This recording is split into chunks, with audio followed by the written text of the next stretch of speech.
घने जंगल में सुखदेव नाम का एक व्यापारी अपने घोड़े पर सवार होकर अपने गांव की ओर लौट रहा था। अचानक उसने अपना घोड़ा एक तालाब के किनारे रोक लिया। लंबी यात्रा के कारण उसका शरीर थक चुका था। हाँ, चल। हाँ, हाँ, बस बस बस बस बस बस। अरे लंबी यात्रा के कारण मेरा शरीर तो पूरी तरह से दुख रहा है। एक काम करता हूँ, तालाब का ठंडा पानी पीता हूँ और कुछ देर वृक्ष के नीचे आराम करता हूँ। घोड़े को भी प्यास लग रही होगी। आज आज आज आज इतना कहकर सुखदेव अपने घोड़े से उतर गया और तालाब का पानी पीने लगा। कुछ देर बाद उसने अपने घोड़े को भी पानी पीने दिया और स्वयं पास के एक वृक्ष के नीचे बैठ गया। तभी उसकी नजर सामने के वृक्ष पर पड़ी, जहाँ कुछ सुनहरी किरणों से चमक रहा था। अरे ये क्या, ये है क्या जो सुनहरे धातु की किरणों से चमक रहा है? देखूं तो। इतना कहते ही अगले ही पल उस वृक्ष से एक सोने की मैना उड़ते हुए उसके सामने आकर बैठ गई। उसकी आंखें रक्त की तरह लाल थीं। उसे देखकर सुखदेव डर गया। हाँ, हे भगवान, ये तो सोने की मैना है और इसकी आंखें तो रक्त की तरह लाल हैं। हे भगवान, आखिरकार ये क्या भला है? अब मेरी बात कान खोलकर सुन ले। तू यहाँ से तब तक नहीं जा सकता जब तक मेरे सवाल का उत्तर न दे दे। मैना को मनुष्य की भाषा में बोलते देख सुखदेव और भी डर गया। हे भगवान, अब ये तो मनुष्य की तरह बात कर रही है। जरूर जरूर कोई राक्षसी या पिशाचिनी होगी ये। बकवास बंद कर। सवाल का उत्तर देगा तभी यहाँ से आगे जा पाएगा। अगर नहीं देगा तो तू यहाँ से नहीं जा पाएगा। पूछो पूछो, अपना सवाल पूछो। तो फिर सुन मेरा सवाल। मैं जल हूँ पर पिया नहीं जाता। मैं दर्पण हूँ पर दिखता नहीं। मैं जीवन हूँ पर छूते ही पत्थर कर देता हूँ। मैं वहीं मिलता हूँ जहाँ टूटे देव सोते हैं और जहाँ पहुँचने से पहले मनुष्य को अपने भीतर के प्रश्न का उत्तर देना पड़ता है। बताओ मैं क्या हूँ? ये विचित्र पहेली सुनकर सुखदेव गहरी सोच में डूब गया। ये क्या सवाल है? ये सवाल है कि बवाल है? बकवास मत कर। प्रश्न पूछा है, उसका उत्तर दे। कुछ देर सोचने के बाद सुखदेव बोला, मैं जल हूँ, पिया नहीं जाता। शायद फिर वो जादुई जल होगा जो पिया नहीं जाता। बाकी तो दुनिया का हर जल पिया जाता है। हाँ, जादुई जल है इसका उत्तर। हाँ। गलत उत्तर। अगले ही पल मैना की आंखों से रंग बिरंगी किरणें निकलीं, जो सुखदेव के शरीर पर पड़ी।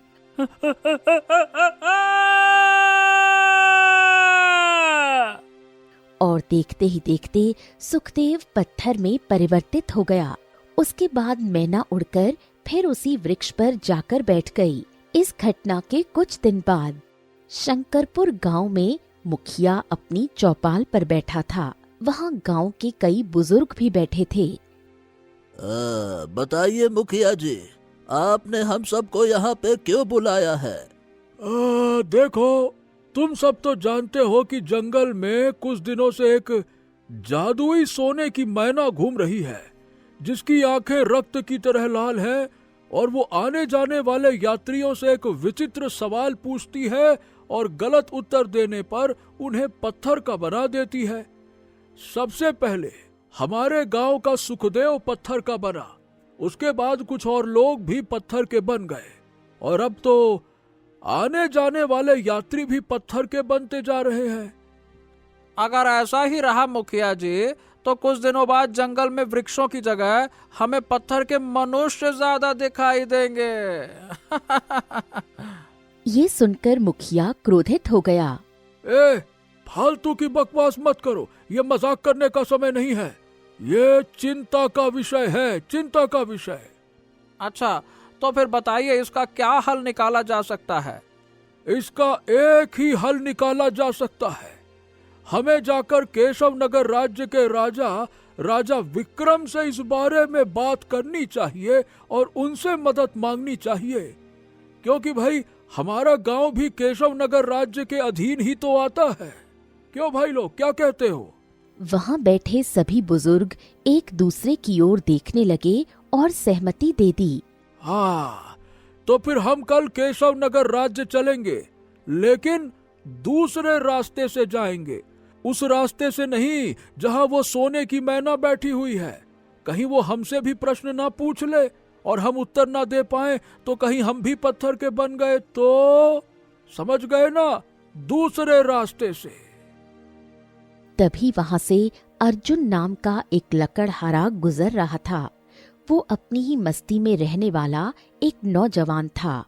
ला ला ला ला ला ला ना ना ना ना। ये क्या बात है मुखिया जी? आखिर गांव में चौपाल काहे सजाए बैठे हुए हैं? ये कौन सी गंभीर बात पे चर्चा चल रही है? क्या हो गया? अरे तुम्हें इस बात से क्या मतलब है अर्जुन? तुम तो बस अपने ही जीवन में जीना पसंद करते हो। तुमको गांव से, दुनियादारी से कोई मतलब तो है नहीं। गांव में क्या चल रहा है, क्या नहीं चल रहा, तुम्हें कुछ पता है? नहीं पता तो मुझे जानने का तो अधिकार है ना। मुखिया ने अर्जुन को सारी घटना बता दी। तो ऐसे में मेरी सलाह तो ये है मुखिया जी कि आपको तुरंत महाराज के पास जाना चाहिए और महाराज से कहना चाहिए कि जल्द से जल्द कोई उपाय सोचें। वाह, क्या उपाय दिया है तुमने! अरे ये तो हम वैसे ही करने वाले हैं। अब ये बताओ कि तुम भी हमारे साथ चलोगे कि नहीं चलोगे? मैं ना, मैं नहीं जाऊंगा, ना। इतना कहकर अर्जुन हंसता हुआ अपने घर की ओर चला गया। ना।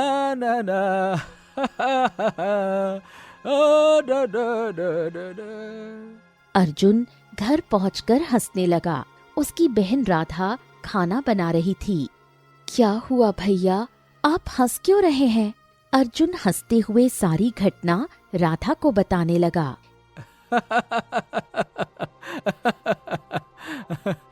अरे मुखिया तो राजा के पास ऐसे जा रहे हैं जैसे कि राजा उन्हें तुरंत उस मैना पक्षी को पकड़ के दे देंगे कि अच्छा मैना पक्षी चाहिए, ये लो मैना पक्षी। अरे कोई हंसी खेल है क्या? वो मैना पक्षी राजा को भी पत्थर बना देगी। राजा कौन सी खेत की मूली है? ये सुनकर राधा क्रोधित हो गई। बस भैया, गांव वाले डरे हुए हैं और मुसीबत में हैं। आप उनका साथ देने के बजाय उनका मजाक उड़ा रहे हैं। बल्कि मैं तो कहती हूँ कि आपको भी मुखिया जी के साथ महल में जाना चाहिए। राधा, देख राधा, तू अच्छी तरह से जानती है कि महल में किसी को कोई मदद नहीं मिलने वाली। हाँ, अगर मैं राजा होता तो चाहे कुछ भी हो जाता, मैं इस गांव को मुसीबत से जरूर बचाता। अगर आप राजा नहीं हैं, तो क्या आपका कोई कर्तव्य नहीं बनता क्या? बनता तो है, लेकिन राजा होता तो बात कुछ और होती। अच्छा छोड़ो, जल्दी से खाना लगा दो, मुझे बहुत तेजी से भूख लगी है। हाँ, थक गया आज तो। राधा अपने भाई के स्वभाव को अच्छी तरह से जानती थी। ठीक है भैया, आप हाथ मुंह धो लीजिए, मैं खाना लगा देती हूँ। अगले दिन मुखिया गांव के कुछ लोगों को लेकर केशव नगर राज्य के महल में पहुंचा, जहां राजा विक्रम दरबार में बैठे थे। कौन हो तुम लोग? क्या चाहिए? महाराज की जय हो, जय हो। महाराज, मैं शंकरपुर गांव का मुखिया हूँ। हमारे गांव के जंगल में एक बहुत ही भारी मुसीबत आ गई है महाराज। बात यह है कि मुखिया ने शुरू से लेकर अंत तक सारी घटना राजा विक्रम को बता दी। हाँ, हमारे कानों में भी सूचना आई थी कि जंगल में एक जादुई मैना पक्षी है जो बड़ा ही विचित्र सवाल पूछती है और जो भी गलत उत्तर देता है उसे पत्थर का बना देती है। हाँ महाराज, हमारी मदद कीजिए महाराज। अब तो गांव के लकड़हारे डर की वजह से जंगल भी नहीं जा रहे हैं। तो तुम क्या चाहते हो? हम अपने सैनिकों को लेकर उस मैना पक्षी को पकड़ने जाएं? अरे वो जादुई मैना पक्षी है, कहीं उसने हमसे ही सवाल पूछ लिया तो हम उसका उत्तर कहां से दे पाएंगे? और अगर हमने गलत उत्तर दिया तो हम सब पत्थर के बन जाएंगे। ना ना ना ना ना, हमें इस मुसीबत में नहीं पड़ना। तुम फिलहाल के लिए जा सकते हो, जाओ। राजा की ये बात सुनकर मुखिया चौंक गया। हैं? मतलब महाराज, आप इस राज्य के मुखिया हैं, महाराज हैं, आप क्या? सुनो, इस राज्य का महाराज हूं तो क्या खुद को पत्थर बना दूं क्या? है? क्या चाहते हो मुझसे? बताओ भला। अगर मैं पत्थर का बन गया तो प्रजा अनाथ हो जाएगी। मैं केवल तुम लोगों की मदद के लिए सारी प्रजा को अनाथ नहीं कर सकता। ये सुनकर मुखिया क्रोधित हो गया। अरे क्यों नहीं कर सकते हैं आप महाराज? मैं बताऊं क्यों? क्योंकि आप डर रहे हैं, डरपोक हैं आप, ऐसी बातें करते हैं। राजा विक्रम ये सुनकर क्रोधित हो गए। हम तुम्हें ठीक से समझा रहे हैं, लगता है तुम्हें ठीक से बात समझ में नहीं आ रही है। हैं? तुम क्या हमें अपने आप की बराबरी का समझ रहे हो? एक तो वैसे भी हम चिंता में हैं और ऊपर से तू हमारी चिंता और बढ़ा रहा है। मुखिया, सैनिकों, इस मुखिया को और इसके साथ आए इन बुजुर्गों को धक्के देकर महल से बाहर निकालो। दोबारा अगर ये महल के आसपास भी दिखाई दें तो इनका पीट पीट कर बुरा हाल कर देना। ले जाओ इनको, ले जाओ। राजमहल के सैनिकों ने मुखिया और उसके साथ आए बुजुर्गों को अपमानित करके धक्के देकर महल से बाहर निकाल दिया। कुछ देर बाद मुखिया अपने गांव वापस आ गया। तभी वहां अर्जुन आ गया। ना ना ना ना ना, आहा मुखिया जी, क्या हुआ? या आपके चेहरे पर ये क्रोध कैसा है? ओ, महाराज ने मदद नहीं की क्या? अरे नहीं की, महाराज ने उल्टा हमें अपमानित करके निकलवा दिया। और तो और सैनिकों ने मुखिया जी पर हाथ भी उठाया। एक सैनिक ने तो मुखिया जी का गाल भी लाल कर दिया। ये सुनकर मुखिया क्रोधित हो गया। अरे बस बस बस बस करो, फालतू की बकवास ना करो। महल में क्या हुआ ये ढोल नगाड़ा पीट के बताने की जरूरत क्या है? मुखिया अर्जुन की ओर देखकर बोला। हाँ हाँ अर्जुन, महाराज ने हमारी मदद नहीं की, यही सुनना था ना तुम्हें? अच्छा लगा सुनकर, जाओ। ये सुनकर अर्जुन हंसने लगा। अरे सुनना क्या था, मुझे तो ये पहले से ही पता था। ना ना ना ना ना ना ना। इतना कहकर अर्जुन वहां से चला गया। इसके बाद मुखिया गांव वालों से बोला। अरे तुम सब खड़े खड़े मेरी शक्ल क्या देख रहे हो? जाओ, अरे जाओ, तुम लोग दफा हो जाओ, अपने अपने घरों की ओर जाओ, अपनी मुसीबत स्वयं झेलो। अब अगर कोई पत्थर का बने तो मेरे दरवाजे पर मत आना, मुझे कोई मतलब नहीं। अरे जब इस राज्य के राजा को कोई मतलब नहीं तो मुझ जैसे साधारण मुखिया को क्या मतलब है? मैं क्या कर सकता हूँ? जाओ।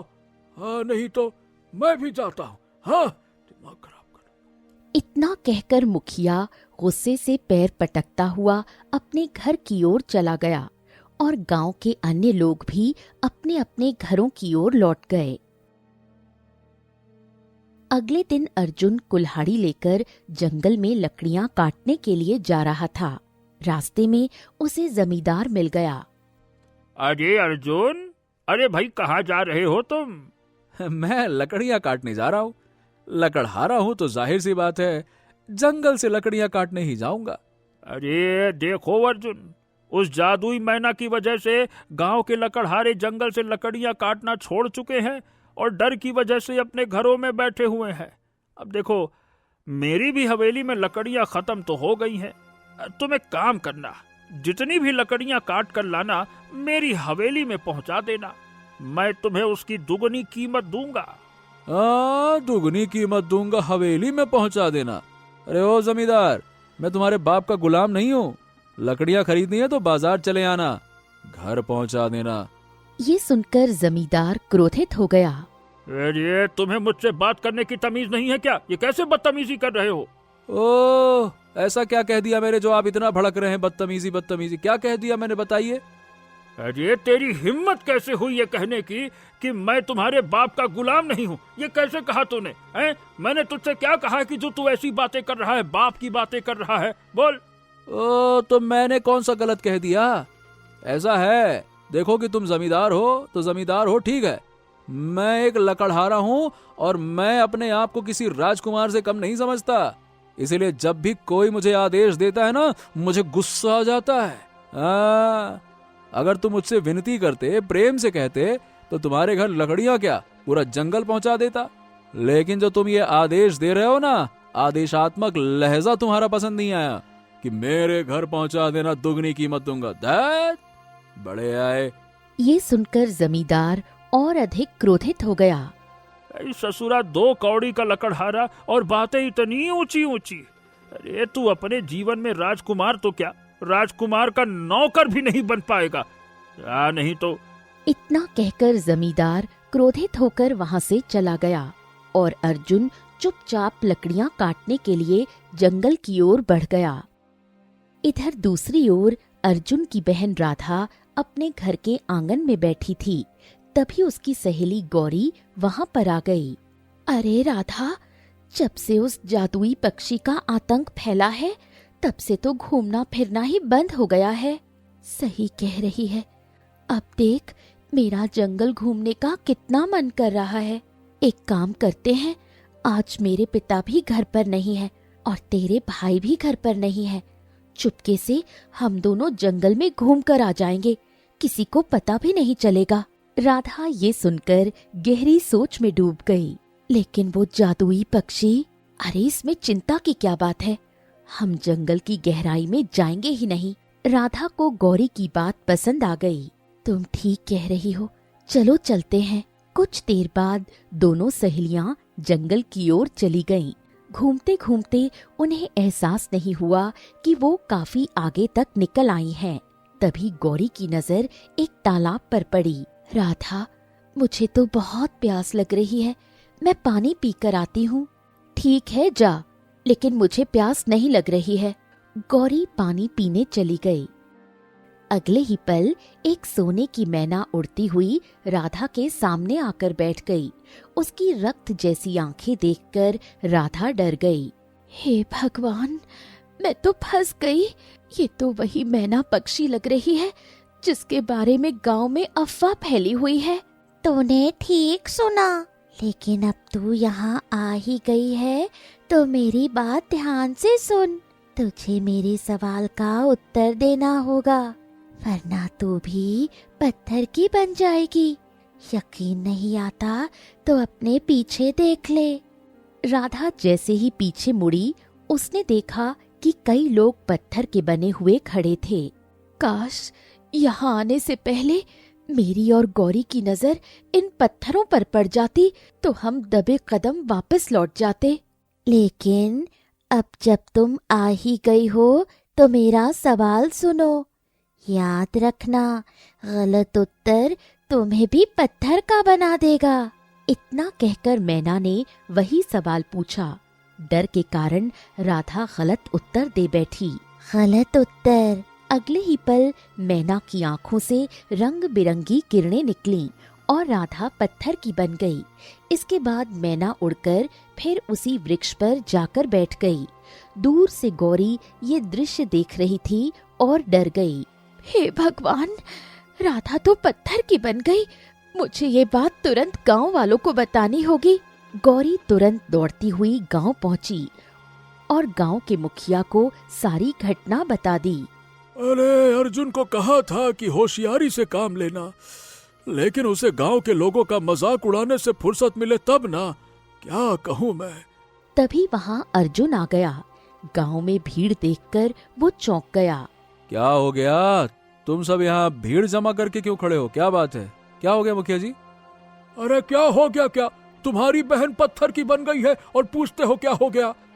ये सुनकर अर्जुन चौंक गया। क्या? ये क्या बकवास कर रहे हैं? मैं तो उसे घर पे छोड़ के गया था। वो वहाँ कैसे जा सकती है? वो पत्थर की कैसे बन सकती है? तभी गौरी अर्जुन के पास आई। मुझे क्षमा कर दो भैया। गौरी ने शुरू से लेकर अंत तक सारी घटना अर्जुन को बता दी। ये सुनकर अर्जुन पहली बार अपने जीवन में गंभीर हो गया। हाँ, तो अब बताओ क्या करोगे अर्जुन? महाराज के पास जाओगे? क्या करूंगा क्या? अरे आप लोगों की तरह हाथ पर हाथ रखकर नहीं बैठूंगा। मैं अपनी बहन को लेकर आऊंगा और उसे पत्थर के श्राप से मुक्त करने के लिए जो भी करना पड़े वो मैं करूंगा। जा रहा हूं मैं। हाँ। ये सुनकर मुखिया मुस्कुरा दिया। हाँ, सोच लो, आज तक उसका कोई भी सही उत्तर नहीं दे पाया। हाँ हाँ, जो होगा देखा जाएगा, लेकिन मैं अपनी बहन को छोड़ नहीं सकता। हाँ। इतना कहकर अर्जुन ने अपने कदम दोबारा जंगल की ओर बढ़ा दिए। कुछ देर बाद अर्जुन उसी तालाब के किनारे खड़ा था।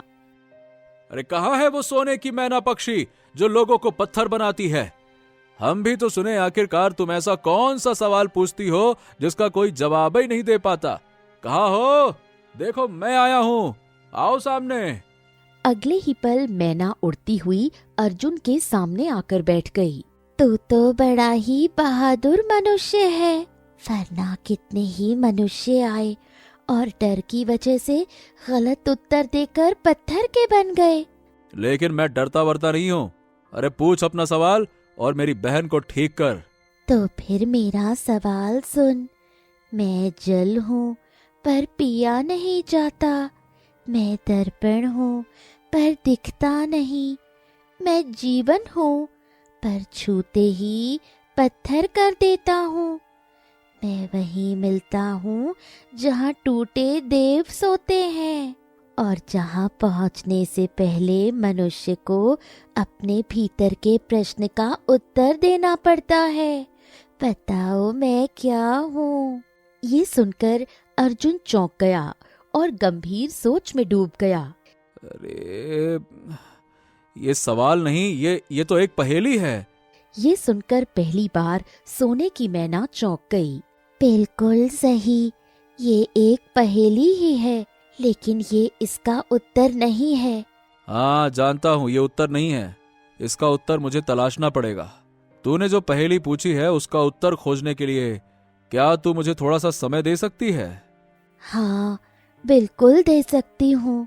इतना कहकर अर्जुन वहां से चला गया और सारी रात अपने घर पर बैठकर उस पहेली को मन ही मन दोहराता रहा। सुबह के समय अचानक अर्जुन के मन में जैसे कोई प्रकाश हुआ और उसे लगा कि उसने पहेली का रहस्य समझ लिया है। हाँ, क्या कहा उसने? मैं जल हूँ पर पिया नहीं जाता, मतलब साधारण पानी नहीं है।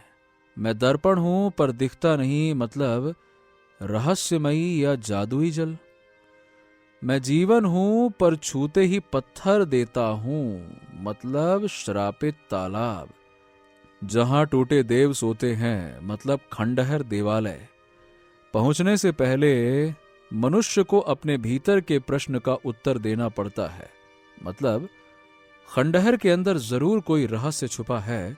और मैंने सुन भी रखा है कि घने जंगल में एक बड़ा विचित्र देवालय का खंडहर है। मुझे लगता है कि इस पहेली का उत्तर उसी खंडहर में मिलेगा। ये विचार आते ही अर्जुन तुरंत घने जंगल की ओर निकल पड़ा। दोपहर तक लगातार चलते रहने के बाद अर्जुन घने जंगल की एक पहाड़ी पर बने टूटे हुए खंडहर के दरवाजे पर पहुंचा। तभी किसी ने उसके कंधे पर हाथ रखा। कौन हो तुम और यहाँ पर क्या करने आए हो? अर्जुन ने साधु को पूरी घटना बता दी। महाराज, और जब उस मैना पक्षी ने मुझसे ये पहेली पूछी ना, और मैंने रात भर उसे सुलझाने का प्रयास किया, तब मुझे यही लगा कि उसका उत्तर इस खंडहर के अंदर छुपा हुआ है। साधु रहस्यमयी अंदाज में मुस्कुराए। तुम बहुत ही बुद्धिमान और बहादुर व्यक्ति हो। तुमने बिल्कुल सही अंदाजा लगाया। अब मेरी बात ध्यान से सुनो। पहेली का अंतिम वाक्य है, पहुंचने से पहले मनुष्य को अपने भीतर के प्रश्न का उत्तर देना पड़ता है। इसका मतलब यह है कि अंदर एक जादुई तालाब है और उसके अंदर एक रहस्यमयी राक्षस का शासन है। साधु आगे समझाने लगे। तालाब जादुई इसलिए है क्योंकि अगर कोई उसका जल पी ले तो वो अमर हो सकता है, लेकिन अमर वही हो सकता है जिसका मन निस्वार्थ हो और जिसके मन में कोई सांसारिक लालच ना हो। और इस तालाब की दूसरी विशेषता यह है कि अगर इसका जल किसी श्रापित मनुष्य पर डाल दिया जाए तो वो श्राप से मुक्त हो सकता है। वो जादुई सोने की मैना भी एक श्रापित मनुष्य है। ये सुनकर अर्जुन गहरी सोच में डूब गया। ओ, अगर ऐसी बात है तो ठीक है, मैं उसका जल लेकर जाऊंगा। ठीक है। इतना भी आसान नहीं है। राक्षस बहुत खतरनाक है और वो बल से नहीं बल्कि बुद्धि से लड़ता है। वो हमेशा एक सवाल पूछता है, अगर उसके सवाल का गलत उत्तर दिया तो वो मनुष्य को श्रापित कर देता है। लेकिन फिर भी महाराज, कुछ ना करने से तो कुछ करना बेहतर है। आज्ञा दीजिए, मैं जाता हूं। साधु मुस्कुरा दिए। मुझे लगता है कि तुम सफल हो जाओगे। कुछ देर बाद अर्जुन खंडहर के अंदर पहुंचा। वहां एक जादुई तालाब था और उसके अंदर से विचित्र आवाजें आ रही थीं। जैसे ही अर्जुन पानी लेने गया, तालाब के अंदर से एक भयानक राक्षस प्रकट हो गया।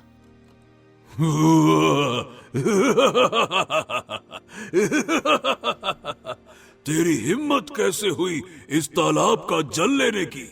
अब तूने जल लेने का प्रयास किया ही है तो मेरे सवाल का उत्तर दे। अगर तूने उत्तर नहीं दिया तो तू श्रापित हो जाएगा। हाँ ठीक है, अपना सवाल पूछो। तो सुन मेरा सवाल। ऐसी कौन सी चीज है जिसे जितना बांटो उतनी बढ़ती है, जिसे जितना छुपाओ उतनी कम होती है, जिसे खो दो तो मनुष्य अकेला हो जाता है और जिसे पालो तो मनुष्य अमरता से भी बड़ा सुख पा सकता है? बता। ये पहेली सुनकर अर्जुन कुछ देर शांत खड़ा रहा और फिर मुस्कुराया। इसका उत्तर है विश्वास। विश्वास जितना बांटो उतना बढ़ता है, छुपाओ तो कम हो जाता है, खो दो तो मनुष्य अकेला हो जाता है और पालो तो जीवन का सबसे बड़ा सहारा मिल जाता है। अर्जुन का उत्तर सुनकर राक्षस पहली बार चौंक गया। ऐसा कैसे हो सकता है? मुझे लगा था कि इस सवाल का उत्तर किसी के पास नहीं है। कैसे? अगले ही पल राक्षस रंग बिरंगी किरणों में पत्थर में बदलने लगा।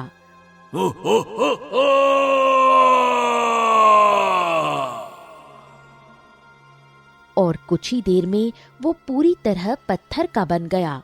अर्जुन मुस्कुराया और कलश में जल भरकर खंडहर के बाहर आ गया। खंडहर के बाहर खड़े साधु रहस्यमयी अंदाज में मुस्कुराए। मुझे विश्वास था कि तुम जरूर कामयाब हो जाओगे। कुछ देर बाद अर्जुन उसी स्थान पर पहुंचा जहां सोने की मैना रहती थी। हाँ, कहाँ हो सोने की मैना? देखो मैं आ गया।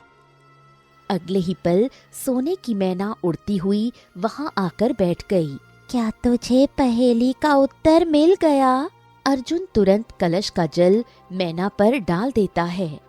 ये रहा तेरी पहेली का उत्तर। अगले ही पल मैना एक सुंदर राजकुमारी में परिवर्तित हो गई। उसी क्षण वो पत्थर बने सभी लोग अपने असली रूप में वापस आ गए। अर्जुन की बहन राधा दौड़ती हुई आई और अपने भाई के गले लग गई। सुखदेव और अन्य लोग भी अपने अपने घरों की ओर लौट गए। कौन हो तुम? मैं केशव नगर राज्य की राजकुमारी और राजा विक्रम की इकलौती पुत्री हूँ। जब मुझे पता लगा कि देवालय के खंडहर में एक ऐसा तालाब है जिसका जल पीकर अमर हुआ जा सकता है, तो मैं लालच में आ गई और वहां चली गई। लेकिन वहां राक्षस मिल गया। उसने मुझसे प्रश्न पूछा और मैं उसका उत्तर नहीं दे पाई और श्रापित होकर मैना बन गई। फिर मैं रोने लगी। तब मुझे देवालय के बाहर एक साधु मिले। उन्होंने मुझे यही सवाल दिया और कहा कि आने जाने वाले लोगों से यही प्रश्न पूछना। जो भी इस प्रश्न को समझ जाएगा वही तुम्हें श्राप से मुक्त कर सकेगा। उन्होंने मुझे ये शक्ति भी दी कि जो उत्तर नहीं दे पाएगा वो पत्थर का बन जाएगा। मैं जानबूझकर लोगों को पत्थर का नहीं बना रही थी। तभी रंग बिरंगी किरणों के साथ वही साधु वहां प्रकट हुए। अरे, आप तो वही साधु हैं जो मुझे खंडहर के बाहर मिले थे। अर्जुन, मैंने ही राजकुमारी को ये सवाल दिया था। मुझे विश्वास था कि तुम्हारे जैसा मनुष्य जरूर इसके जीवन से टकराएगा और इसे श्राप से मुक्त करेगा। और देखो, ऐसा ही हुआ। खुश रहो। इतना कहकर साधु रंग बिरंगी किरणों में गायब हो गया। राजकुमारी अर्जुन और राधा को अपने महल ले गई। राजा विक्रम अपनी पुत्री को देखकर अत्यंत प्रसन्न हो गए। मेरी बेटी, मेरी बेटी, मेरी बेटी, हम तुम्हें कब से खोज रहे थे। बेटा, तुम कहाँ चली गई थी? कैसी हो? कहाँ से आई हो? कहाँ चली गई थी बेटा? कैसी हो तुम? राजकुमारी ने पूरी घटना अपने पिता को बता दी। अर्जुन, तुम्हारी वजह से हमारी बेटी का श्राप समाप्त हुआ। हम तुम्हारा विवाह अपनी बेटी से करेंगे।